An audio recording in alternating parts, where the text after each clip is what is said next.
While atheists often view themselves as champions of reason, reason is one of the most inescapable problems for atheism. Unfortunately, atheists usually don't realize it because they haven't followed their beliefs through to the obvious conclusion. Human beings tend to trust our cognitive faculties, which is simply a fancy term for the processes and abilities we use to form our beliefs. These processes and abilities include things like memory, moral judgment, reason, and so on. Of course, we understand that our cognitive faculties aren't perfect. We understand, for instance, that our memories are incomplete and sometimes wrong. Nevertheless, we assume that if we carefully think through a problem, we can get to the truth. So, the general reliability of our cognitive faculties is something we take for granted. However, when we adopt a belief that undermines this general reliability, we're no longer justified in believing that our cognitive faculties are generally reliable. If, for example, I come to believe that a mad scientist has put a chip in my brain that controls my memories, I'm no longer justified in trusting my memories. If I become convinced that a psychiatrist has spent years hypnotizing me and manipulating my moral judgments, I'm no longer justified in trusting my moral judgments. Atheism is one of the beliefs that undermine the general reliability of our cognitive faculties. Here I mean atheism in the strong sense of naturalism, the view that the natural world is all that exists.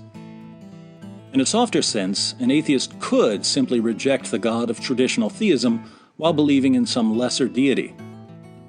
But most people who call themselves atheists don't mean that they reject one particular God. They mean that they reject all gods and anything supernatural, leaving them with the natural world. It's this strong sense of atheism, naturalism, which undermines the reliability of our cognitive faculties. To understand why, let's consider a few remarks by some of the great minds of the past. In the first of his Meditations on First Philosophy, French philosopher and mathematician René Descartes is deliberately undermining the reliability of his cognitive faculties because he wants to know if there's anything that can't possibly be doubted, no matter how defective our faculties are. Descartes says that an omnipotent deity, if he wanted to, could deceive us all the time. But then Descartes anticipates an objection. What if an atheist says, "I don't believe in God or demons, so there's no powerful being that could be deceiving me"? Descartes quickly dismisses the atheist by insisting that the weaker the cause, the weaker the effect. He writes, "Perhaps there may be some who would prefer to deny the existence of so powerful a God rather than believe that everything else is uncertain. Let us not argue with them, but grant them that everything said about God is a fiction. According to their supposition, then, I have arrived at my present state by fate, or chance, or a continuous chain of events, or by some other means. Yet since deception and error seem to be imperfections, the less powerful they make my original cause, the more likely it is that I am so imperfect as to be deceived all the time." In other words, if my cognitive faculties are the result of natural processes, I clearly can't say that they were intended to get me to the truth. So what kind of confidence can I have that my reason isn't constantly leading me astray? The Scottish philosopher David Hume has a partial response. According to Hume, we can keep our reasoning well grounded by limiting it to everyday affairs where our experiences serve as a constant check on our reasoning. But this means that we should recognize our limitations and avoid reasoning about matters that go beyond our experience. Hume says, "The imagination of man is naturally sublime, delighted with whatever is remote and extraordinary, and running, without control, into the most distant parts of space and time in order to avoid the objects which custom has rendered too familiar to it. A correct judgment observes a contrary method, and avoiding all distant and high enquiries, confines itself to common life and to such objects as fall under daily practice and experience, leaving the more sublime topics to the embellishment of poets and orators, or to the arts of priests and politicians." Since the claim that God doesn't exist or that the natural world is all that exists are paradigm examples of claims that go far beyond our daily experience, the only reasoning we should employ on such topics is attempting to show people that they don't really know what they're talking about, Hume did precisely this against theism in his dialogues concerning natural religion, but it's important to note that he would have taken a similar stance against naturalism.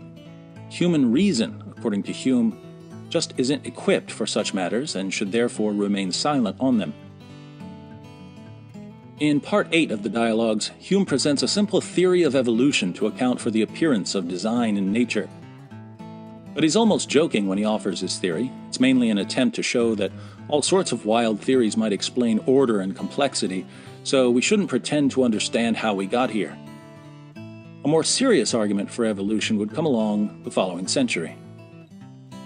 In 1859, English geologist and natural historian Charles Darwin published his most famous work on the origin of species by means of natural selection, or the preservation of favored races, and the struggle for life.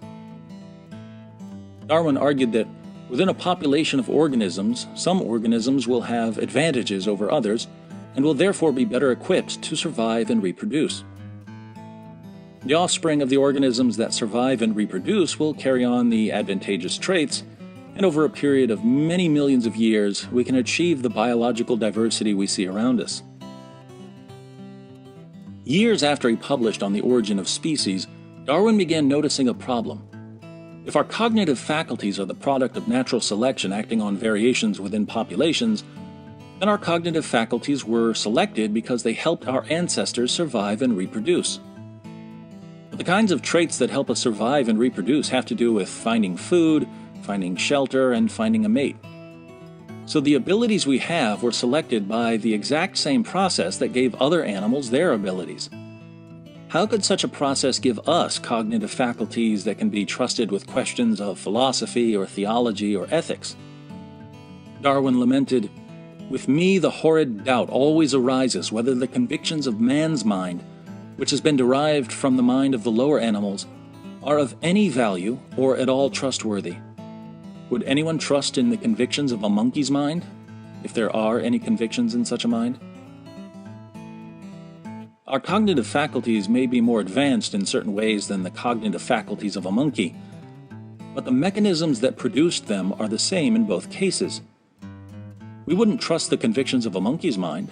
Why trust our own? Because we're smarter? How much smarter? Enough for us to explain ultimate reality or the origin of the universe or the origin of life?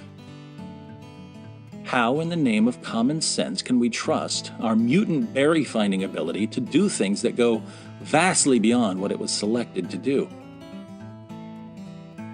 Putting all this together, we can see why belief in naturalism undermines the cognitive faculties required to affirm naturalism.